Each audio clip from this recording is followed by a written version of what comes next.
तो दोस्तों RBSC board यानी माध्यमिक शिक्षा बोर्ड अजमेर की एकल पुत्री और द्वितीय पुत्री स्कॉलरशिप 2025 के लिए आवेदन फॉर्म भरना शुरू हो चुके हैं। इस स्कॉलरशिप के तहत बालिका को 51,000 रुपए तक की स्कॉलरशिप मिलती है। इस वीडियो में मैं आपको बताऊंगा कि इस स्कॉलरशिप के लिए कौन कौन बालिकाएं पात्र हैं, इसके क्या नियम हैं, क्या शर्तें हैं, इसके लिए आपको आवेदन फॉर्म कहां से, कैसे, कब तक भरना है और इसके लिए आपको किन किन दस्तावेजों की आवश्यकता पड़ने वाली, यानी ए से लेके जेड तक कंप्लीट जानकारी से आपको रूबरू करवाऊंगा। नमस्कार साथियों, मैं हूं आपका अपना साथी राजगुरु जी। तो दोस्तों आरबीएससी बोर्ड अजमेर के द्वारा वर्ष 2025 के लिए एकल पुत्री या फिर द्वितीय पुत्री स्कॉलरशिप या पुरस्कार के लिए आवेदन फॉर्म भरवाना शुरू कर दिए। ऐसी बालिकाएं जिन्होंने वर्ष 2025 में या तो कक्षा 10वीं या फिर कक्षा 12वीं पास किए तो उन बालिकाओं को यह स्कॉलरशिप मिलती है, लेकिन सभी बालिकाओं को नहीं मिलती है। इसके लिए बोर्ड के द्वारा राज्य स्तर और जिला स्तर पे मेरिट लिस्ट है वो जारी की जाती है।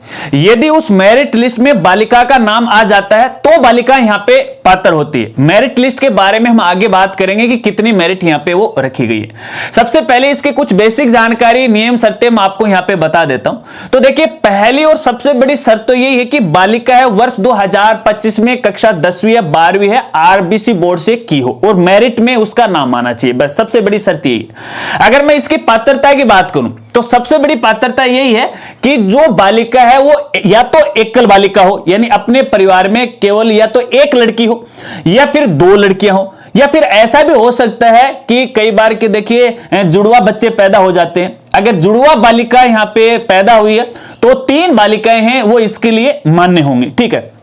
लेकिन किसी भी सूरत के अंदर यदि आपके परिवार में लड़का है या फिर लड़के का जन्म हुआ है तो वो बालिका है इस स्कॉलरशिप के लिए पात्र नहीं होगी। सीधी फाइनल बात यह है कि आपके घर में केवल और केवल लड़कियां ही होनी चाहिए, लड़के नहीं होना चाहिए, ठीक है। चलिए अब बात करते हैं दस्तावेजों की। इसके लिए किन किन दस्तावेजों की आपको आवश्यकता पड़ने वाली है। तो यहां पे देखिए, एक तो यहां पे आवेदन फॉर्म होगा, एक शपथ पत्र होगा और एक यहां पे संतान से संबंधित शपथ पत्र होगा।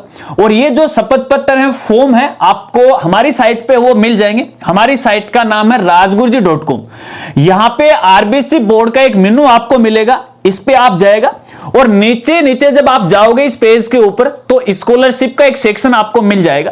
यहां से आप ये संबंधित दिशा निर्देश, आवेदन फॉर्म और फॉर्मेट है वो डाउनलोड है वो कर लोगे। साथियों मैं आपको बताना चाहूंगा, देखिए बोर्ड के द्वारा जब ये दिशा निर्देश जारी किए जाते हैं तो यहाँ पे जो आवेदन फॉर्म है, जो शपथ पत्र है, ऐसे कटे फटे, आडे टेढ़े तिरछे हैं वो दिए जाते हैं।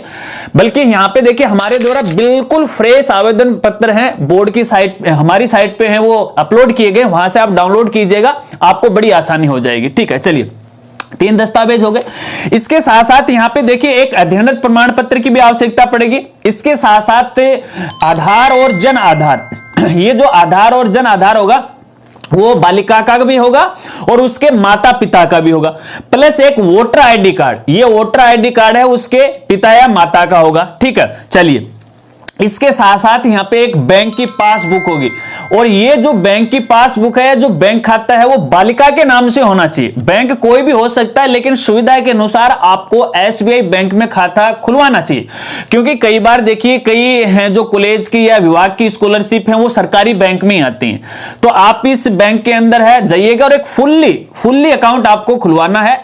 जीरो बैलेंस वाला नहीं खुलवाना, वैसे तो जीरो हो सकता है स्कॉलरशिप के लिए, लेकिन वो ऐसा अकाउंट होना चाहिए जिसमें लाखों का ट्रांजैक्शन एक साथ है वो हो जाए। कई बार लिमिट होती है 10,000 की भी, 10,000 जमा करवा सकते हैं, 10,000 निकाल सकते हैं, ऐसा अकाउंट नहीं होना चाहिए, फुल्ली होना चाहिए, ठीक है। तो इसकी एक पासबुक या फिर उसका एक कैंसिल चेक। इसके साथ साथ बालिका की अंक तालिका, चाहे कक्षा 10वीं के लिए आवेदन करे तो 10वीं की अंक तालिका होगी और कक्षा 12वीं के लिए करे तो 12वीं की अंक तालिका होगी। यहां पे देखिएगा मैंने बताया कक्षा 10वीं और 12वीं, इस 10वीं के अंदर प्रवेशिका भी शामिल है और इसके साथ जो व्यवसायिक पाठ्यक्रम या शिक्षा है वो भी इसके अंदर शामिल है। वरिष्ठ उपाध्याय है कक्षा 12वीं के लिए, व्यवसायिक पाठ्यक्रम वो सभी इसके अंदर शामिल है। सबकी यहाँ पे अलग अलग मेरिट है वो रखी गई है। बस इन्हीं दस्तावेजों की आपको आवश्यकता पड़ेगी।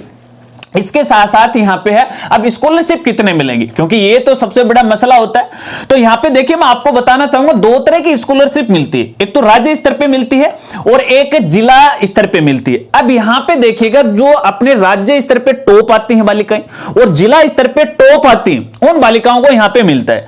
तो राज्य स्तर पे कक्षा 12वीं की बालिकाओं को तो 51,000 रुपए दिया जाता है और कक्षा 10वीं की बालिकाओं को 31,000 रुपए दिया जाता है। और इसके साथ साथ यहां पे जिला स्तर की बात करें तो यहां पे कक्षा 12वीं और कक्षा 10वीं दोनों के लिए 11,000 रुपए की राशि है स्कॉलरशिप के रूप में है यहां पे दी जाती है। चलिए आवेदन की बात करें, आवेदन कैसे करना है। आवेदन केवल और केवल ऑफलाइन करना पड़ेगा, ऑनलाइन की कोई व्यवस्था नहीं है। यहां पे जो मैंने शुरुआत में बताया ना आवेदन पत्र है उसको आपको फिलअप करके बोर्ड को है वो भेजना पड़ेगा।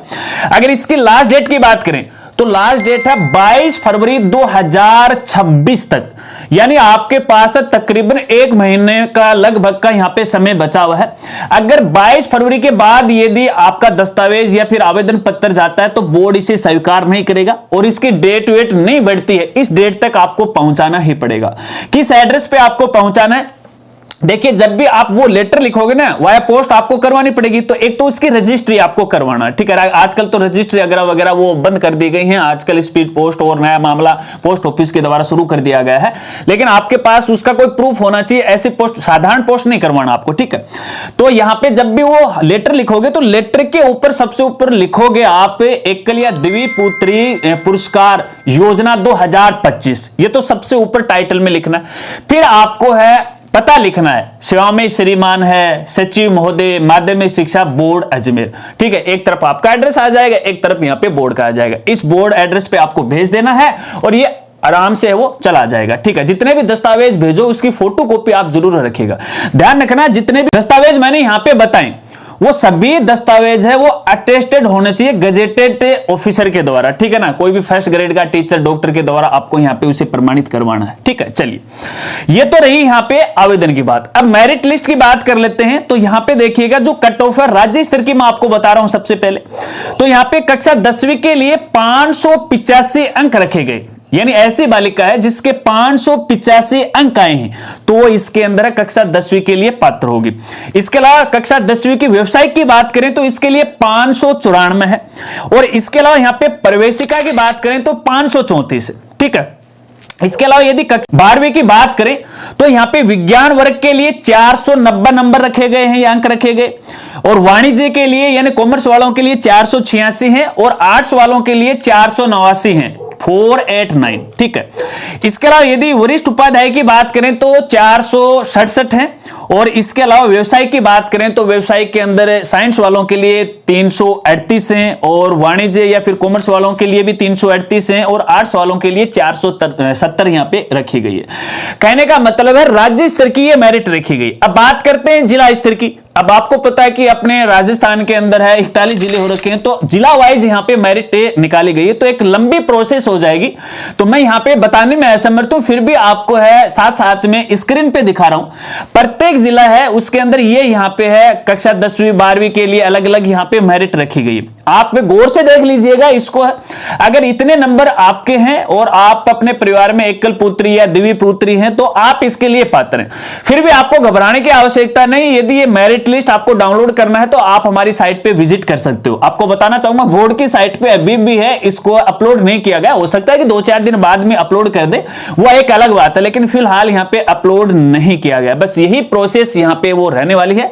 आशा रखता हूं अब आप अच्छी तरह से वो समझ गए होंगे। अगर वीडियो जानकारी आपको अच्छी लगी तो वीडियो को लाइक कीजिएगा और अपने दोस्तों के साथ जरूर शेयर कीजिएगा।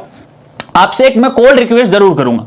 हो सकता है कि शायद ये जो स्कॉलरशिप है वो आपके किसी काम की नहीं हो, लेकिन फिर भी इस वीडियो को ज्यादा से ज्यादा है अपने दोस्तों के साथ जरूर शेयर कीजिएगा। हो सकता है कि कोई ऐसी बालिकाएं जो इसके लिए पात्र हैं और उनके तक सूचना नहीं पहुंच पाती है, समय पर अनुसार है। लास्ट ईयर भी ऐसा हुआ था, बालिकाएं वंचित रह गई। तो ज्यादा से ज्यादा इस वीडियो को है आप सोशल मीडिया पे शेयर कीजिएगा ताकि लोगों तक है इसकी जानकारी पहुंच जाए।